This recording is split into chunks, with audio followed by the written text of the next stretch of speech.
Hey, this is Trevor Sternad from the Black Dahlia Murder here, and you're listening to the Everblack podcast.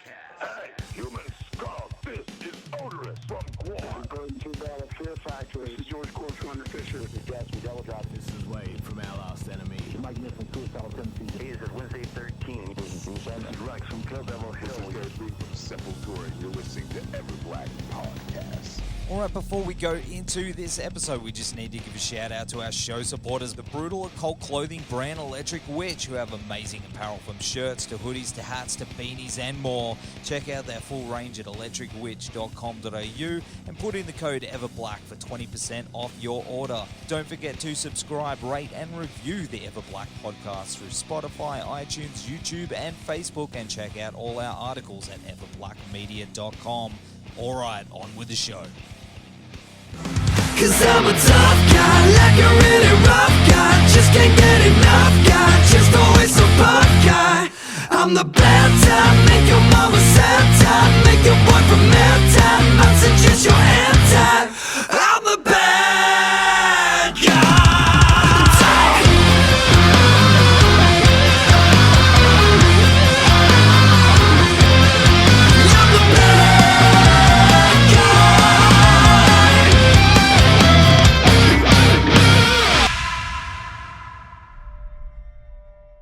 All right, Jordan, thanks for joining us on the show, man. How's everything going down there with lockdown and the world going crazy? What's happening? Yeah, no worries, man. Thanks for having me.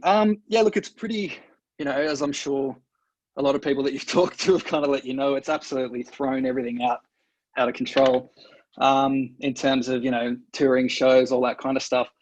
But yeah, man, I mean, we've managed to keep busy in terms of writing new material and all that kind of stuff, instead of trying to find other ways of putting content out there amidst everything that's going on. So whilst it's definitely affected us in a negative light, it's also kind of allowed us to change our perspective on how we kind of put content out, and has kind of basically just got us thinking differently now. So all in all, you take the good with the bad, but I think we're kind of adapting pretty well. Well, your band, of course, Bad New. Let me start that again. Mondays, mate. Your band, Bad New Born. That's a bit of a tongue twister. Have recently released your cover of Billie Eilish's "Bad Guy," and it's a song you wouldn't usually expect to be translated to something heavy, but it totally works. Sure. And you guys smashed it, and the response has just been phenomenal, man. Like online, everywhere. I keep popping up. We keep, so Voya, the guitarist, and myself have the Spotify for Artists app, and we're checking it literally every night when it gets updated. And it's just been an absolute, it's sort of blown out of the water. We didn't, we thought it would go all right, but the numbers have just been great. And it's getting a lot of, it's been shared around a lot and all that kind of stuff. So yeah, man, it's been really awesome to see. Was it like it's up 10,000? Streams? Yeah, I think it's at about it's nearly at 14,000 now. So yeah, we hit 10,000 about 3 days ago. Yeah. So it's going. Man, that's good. That's a really good thing. Yeah. So yeah, man, we're pretty stoked on it. Man, it's incredible, and the video itself looks like it was pretty fun to make too. I mean, man, yeah, you could do it yourselves. It just looks like you guys just went, let's make something fun. Yeah. So basically what we wanted to do was kind of, we figured we're sort of parroting the song a little bit. We might as well do the exact same thing in the video. So we sort of studied the Billie Eilish video heaps and thought okay, what can we do to kind of, make it our own, but make it a little bit, bring in a little bit of Australiana into it, so we got like a good food bag and, we're wearing dumb stuff. And it was a lot of fun coming up with it, man. And we've got a sort of video guy that we work with for all our videos. I sort of work with him in my other band. He does all our videos as well. And he's just such a blast to work with. And, we sort of came together and let him know what we were thinking of doing. And he just, took it in stride. And yeah, absolutely. Just we actually shot it at his mum's house up in Newcastle. Right. So and dude, there's actually, you can see it towards the end, you can actually see his mum in the kitchen behind us when we're doing that push-up scene.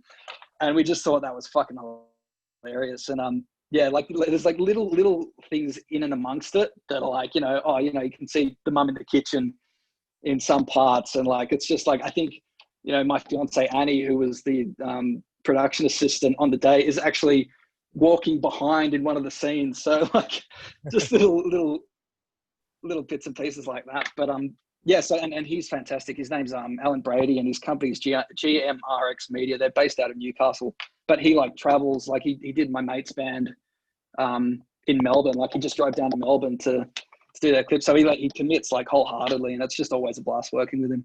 That's awesome. That's awesome. Have you heard from Eilish or her camp or anyone? Dude, I'm tagging, and I'm like, you know, hashtagging and trying to get in, but nothing as of yet. But you know, who knows? No doubt with those streams, she's got somewhere. Here's hoping. Well, the other single that was released prior was Noxa. Is that how you pronounce it? Yeah, that's correct. Yeah, which is, man, that's totally different. You know, it's more emotionally driven.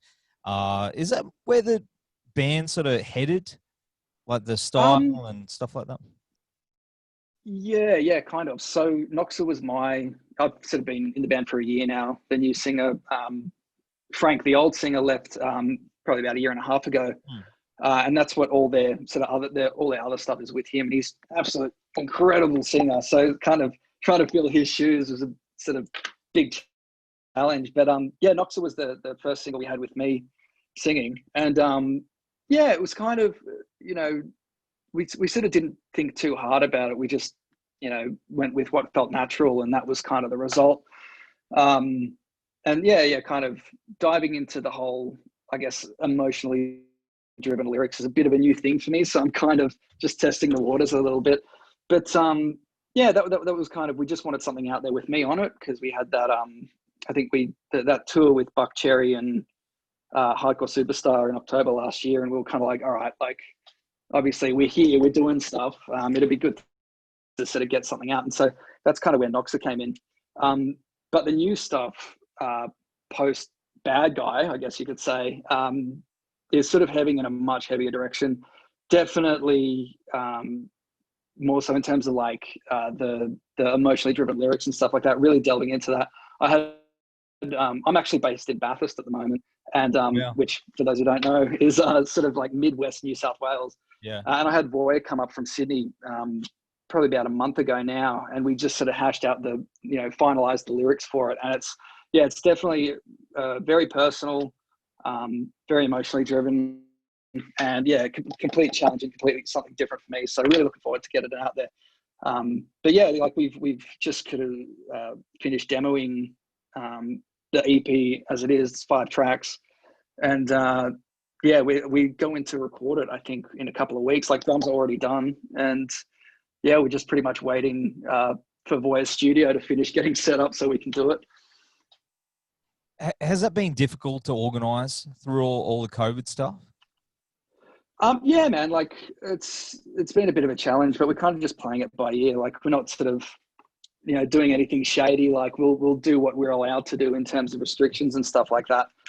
But before the second wave came in, I was actually sort of going to Sydney every week for work anyway.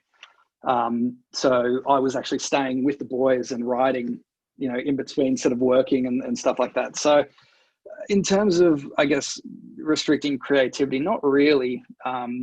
Hasn't sort of really affected us that way, because we've still been writing, and I've actually got my own setup up here. So nice. It kind of hasn't really stopped the workflow in terms of that.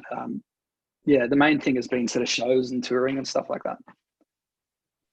How about the band's previous material? Has that sort of changed as well?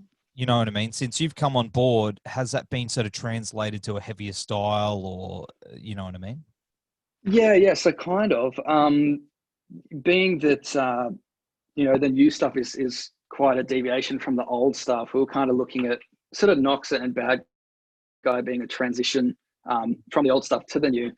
And I definitely think, like, from what we've talked about, we're sort of going to leave a lot of the stuff behind in terms of focusing on this new direction. But there's definitely like 2 or 3 songs that we'll keep in the track list, but we'll kind of give it a bit more of a makeover for when we do it live in terms of making it a bit heavier and a bit more modern. And what about when you joined the band? How did that happen? So I was actually on a single tour with one of my previous bands, a band called Cults of Ice. And I've sort of known the guys in Bad Me Born for about, nearly 10 years. We kind of sort of grew up playing the same circuit and stuff like that. But I just finished this single tour with Cults, and I got a message from Voya just being like, hey man, like, have you got a spare couple of seconds to chat over the next couple of days? And I was like, oh yeah, sure. Like, not sort of knowing what it was about, thinking it might be to do with maybe doing a cover together or just maybe a different band or something like that.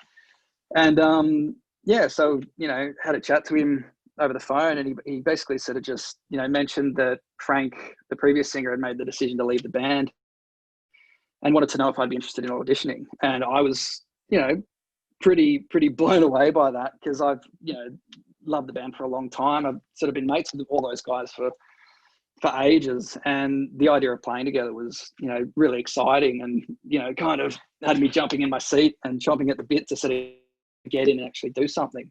So, got together, played a set, learnt the songs, had this kind of audition in a live setting, and that went really well. And then I think, they were like, all right, well, let's see how he sounds on a recording kind of thing. And so we did a cover of Mantra by Bring Me the Horizon, and I sang over that. And then they were like, they kind of went, all right, well, that sounds good. Well, why don't we see how it sounds for a live gig? And at that point, I think they'd sort of made the decision to bring me into the band. And then we sort of played this show ahead of that Buckcherry hardcore gig, and it went really well. And it was, a lot of fun to do, and to play, like, they're all such incredible musicians, and the technical proficiency and songwriting is all just, a step above what, I was used to previous to that point. So it was, just, it kind of all went in a blur, you know what I mean? Like, it was sort of one thing to another. And before we knew it, it's like, all right, we've written this EP, and we're going to sort of look at recording it. So it's been an absolute blast, and I get along with the guys really well. So it's been really fun. And what about your other projects? Because to my understanding, you're a pretty busy dude.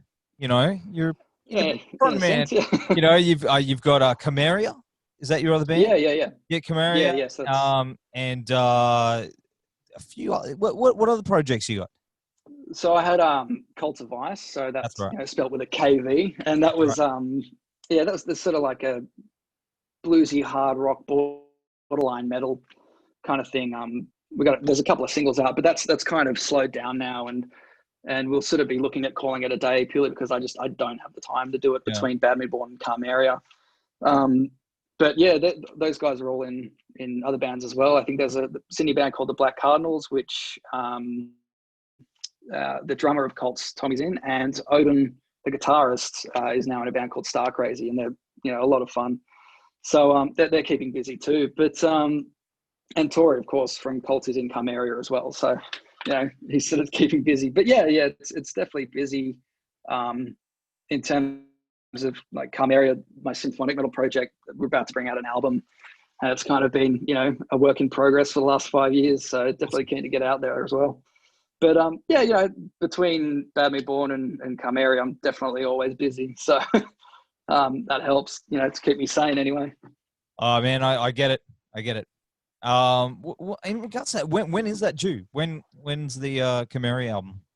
Yeah, so we've dropped 2 singles off it. A third one's coming around about September, October, and then the album will be probably about February next year-ish, early next year.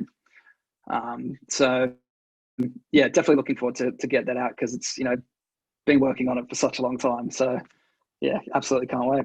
Yeah, man, I'm keen to hear it. How do you go about splitting yourself creatively? I mean, they're both totally different beasts.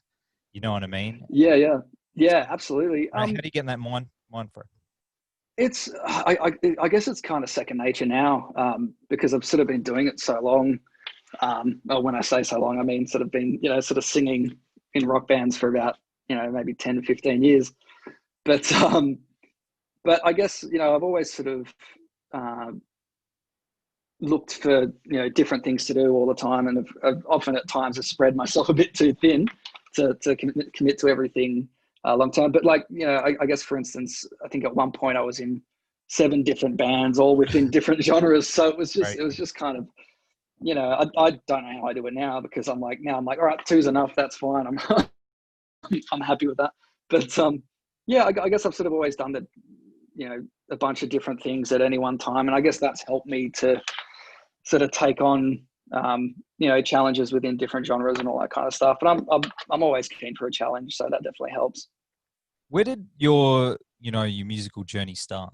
You said you've been doing this for 10 or 15 years or longer. Like, what was that moment? That's a question that's been popping up of late. Is I call it the Peter Parker moment. That moment where you figure it out and you go, I can do this. You get your vocal powers. Yeah, absolutely. Dude, I was like, I would have been about maybe, I think 9, and I watched the movie Rockstar with Mark Wahlberg. And that, like, it was at that moment I was like, that's what I fucking want to do, man. Like, I really want to do that. And it kind of sort of, that was sort of, I guess, where my passion for, rock music started and all that kind of stuff. And then, I sort of fancied myself as a bit of a guitarist through my teen years, and sort of wrote a bunch of, terrible songs as you do at that age. And, ended up, figuring out that I was actually probably no good at guitar, and thought I'd have a crack at singing. So, sung in a bunch of pub rock bands through my late teens and early 20s, and sort of, played around with a lot of that. Did a couple of metal bands here and there. And then I ended up, I think, auditioning for Carmeria, the symphonic metal band. And, I got in and I was like, oh, fuck, like now I'm going to have to actually learn to sing. So I ended up undergoing 2 years of classical vocal training. And that just completely opened my eyes to everything vocally, and sort of in terms of, I guess, songwriting and the idea of harmony and all that kind of stuff.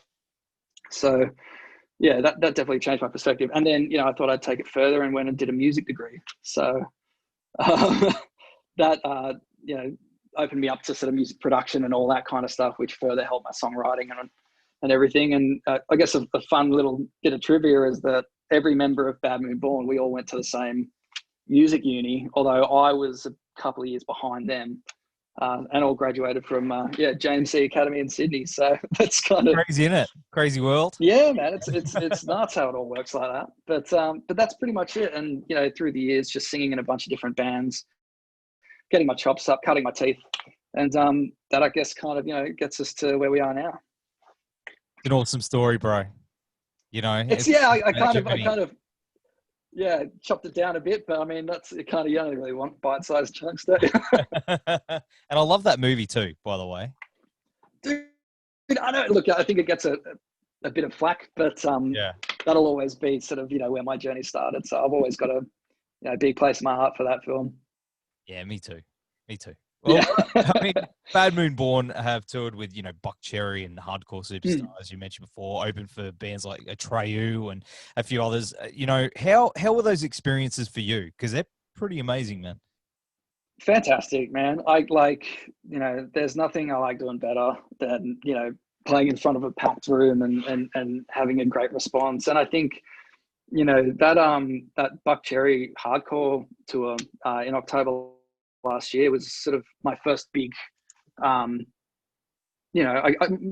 first kind of foray into the sort of that touring circuit of playing shows every night kind of thing. And, I was kind of, it felt like I might have bit off more than I could chew, kind of getting into this band at the start, but, ended up, doing as much preparation as I possibly could and kind of working out at the gym and trying to get fit and doing all this kind of, all this nonsense to get to a point where I felt like I could deliver a show worthy of, what was expected of the band. And,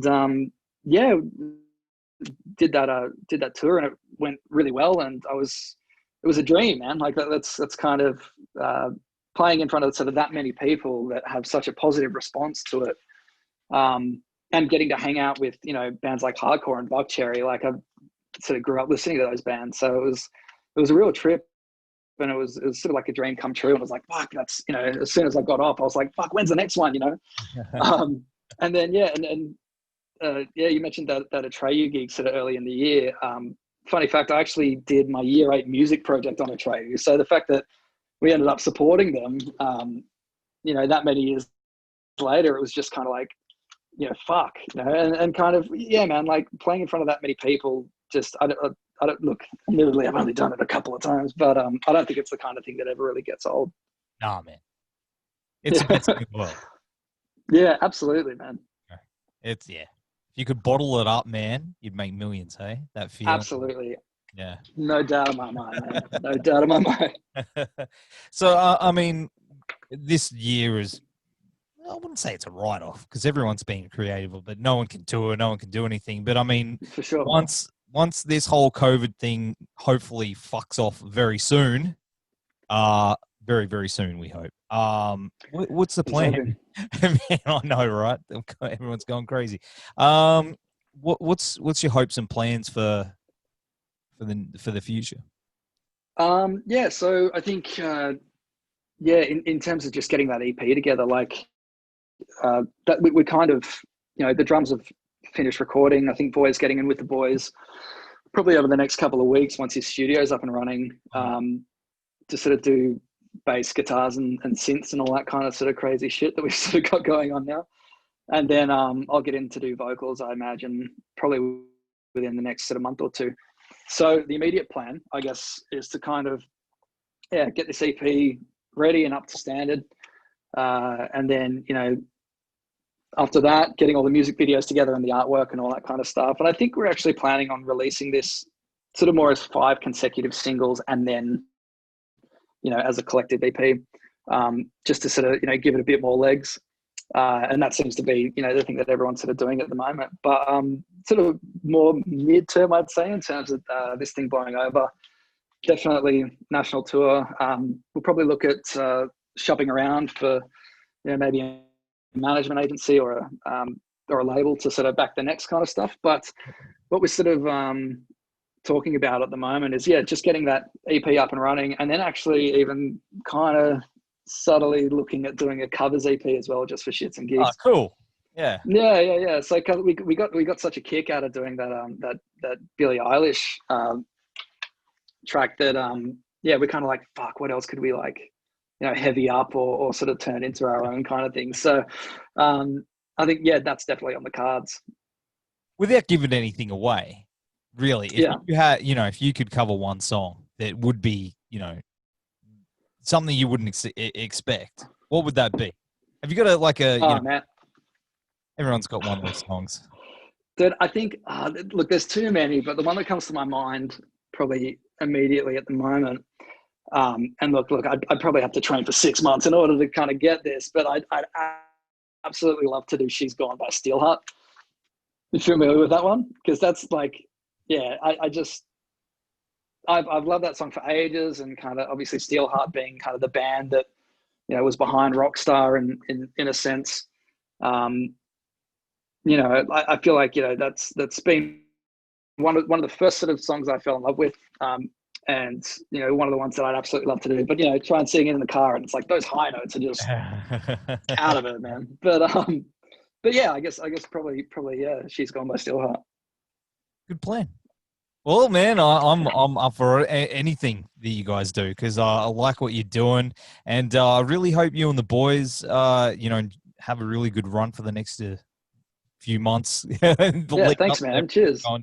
So, of course, I mean, the new single "Bad Guys" out now everywhere. It's kicking ass all over the internets. The links will all be down here for those who haven't seen it, but as if everyone's seen it by now. Really, I mean, you hope so. Maybe. It's awesome. Maybe if there's only. It's a good thing. Thanks, man. Cheers. All the best to you and the dudes. Take care and be excellent to each other and party on, dude. Absolutely. Thanks for having me on, man.